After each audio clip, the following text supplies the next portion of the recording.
तो इस बात को आप समझे कि सत्य का आत्मा हमें पूरी तरीके से यीशु मसीह के जैसे के लिए बनाने के लिए आया है। वही इसी संसार में हमें जस्टिफाई, वही इसी संसार में हमें सेंटिफाई और इसी संसार में हमें प्यूरिफाई कर रहा है। और यदि हम उसके गाइडेंस में नहीं चलेंगे तो फिर हम झूठ के पिता के साथ ही रहेंगे। नॉलेज में बाइबल रहेगी मगर काम में शैतान रहेगा। कि अगर आप सत्य के आत्मा से जुड़े तो नई सृष्टि है। फिर आप सॉरी बोलने मतलब वही है कि पत्तों से लंगोट बना रहे हैं कि प्रभु ने एक हथियार दे दिया, माफी मांग लो मिल जाएगी। ना, हम खुद के स्वयं धार्मिकता से अपने आप को नहीं ढाप, हम ढाप भले ले, छिपा भी ले, पर वो पाप का कोड वहीं का वहीं है। मगर क्राइस्ट का ही ब्लड हमें आजाद करेगा। देखो, जब आधी रात में जब मिस्र में पहिलौठों की मौत हुई तो मारने वाला, घात करने वाला दूत जब होके जा रहा था उनके इलाके से, तो वो उनके घरों को छोड़ के चला गया जिनके घरों पर मेमने का लहू लगा था। अब अंदर के लोग कैसे भी हों, उससे कोई मतलब नहीं है, पर उन पर मेमने का लहू है कि नहीं है, उससे बस वो देखा। आप समझो,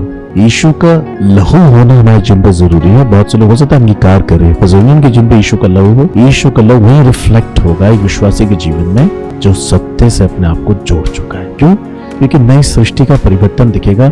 उसकी आदतें, उसके कार्य, उसकी बातें लगातार यीशु मसीह जैसी हो जाएगी।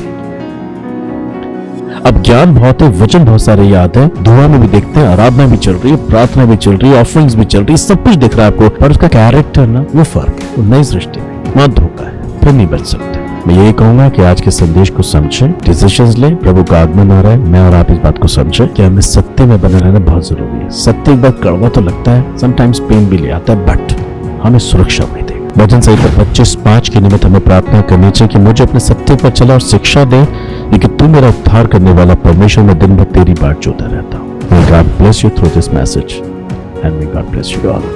Amen. आइए हम प्रार्थना करें।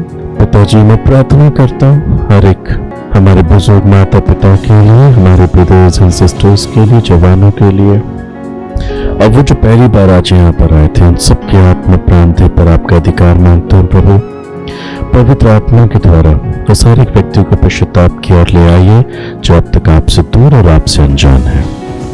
प्रार्थना करता हूँ प्रभु, सत्य में पश्चाताप होने पाए, सत्य में पश्चाताप होने पाए, सत्य के प्रभु अपने सत्य पवित्र लहू से इन सबको धोकर शुद्ध कर और पाप के बंधन तोड़, पाप की इच्छा से मजे को दूर कर और अपने पवित्र आत्मा से अभिषेक कर।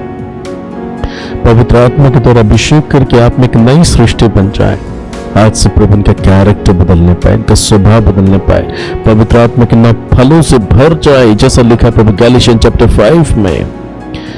पवित्र आत्मा के फलों से परिपूर्ण, उनकी पहचान फलों के द्वारा होने पाए। मैं प्रार्थना करता हूँ प्रभु, आप इनमें रह करके इनकी सहायता करें, इनको क्या देखना है, क्या बोलना है, क्या सुनना है, क्या समझना है प्रभु, सब बातों में आप इनका मार्गदर्शन करें।